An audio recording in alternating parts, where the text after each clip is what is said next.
Exercice 7 du Python.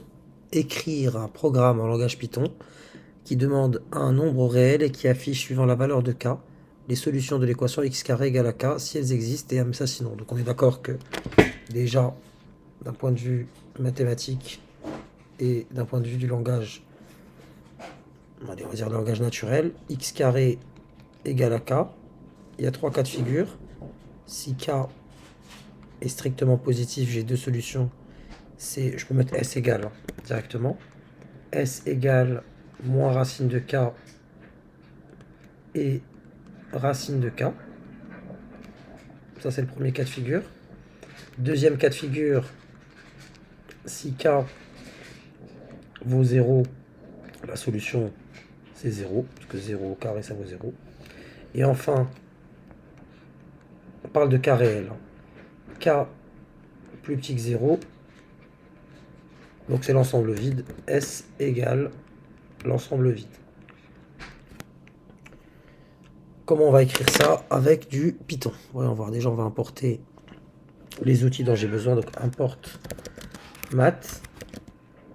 Derrière, je vais demander à mon utilisateur de choisir un certain nombre k. Donc, je l'écris sous manière décimale. Donc, je lui demande à mon utilisateur, qu'est-ce que je lui demande? Je lui dis, allez, choisir un réel k. Un nombre réel k. Un nombre réel k. Voilà. On va lui demander ça.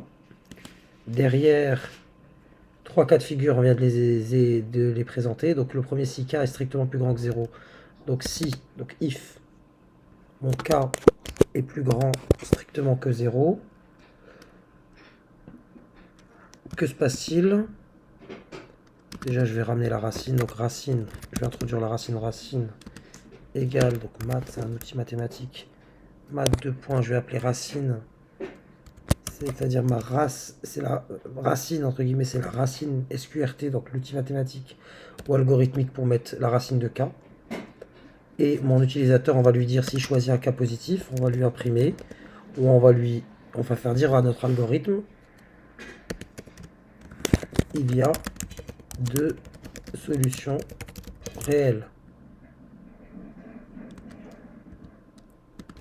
X égale, voilà. Et pour la deuxième, donc la égale à quoi? Égale à la racine. Et x égale à l'opposé de ma racine. Ce que j'avais dit ici. K et moins racine de k et racine de k. Dans un deuxième cas de figure, j'aurai k qui vaut 0. Ça me donnerait quoi? On a dit qu'il n'y aurait qu'une seule solution, donc on imprime directement à notre utilisateur. Il y a une solution de point x égale 0.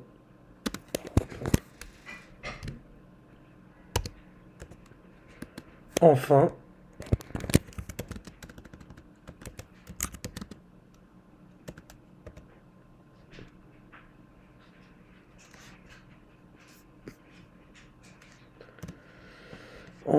il n'y a pas de solution réelle, donc on va lui dire directement, s'il choisit autre chose que les deux cas précédents, on va lui dire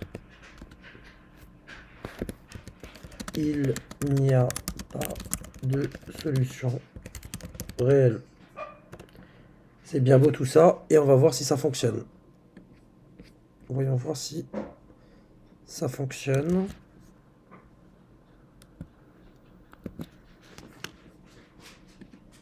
Ah, voilà. On nous demande de choisir un nombre réel k.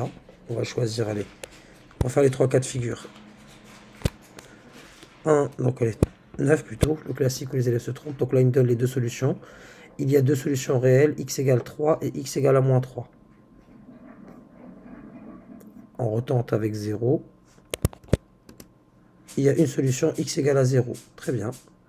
Voyons voir cas final. Allez, je vais choisir moins 2. Il n'y a pas de solution réelle, c'est parfait.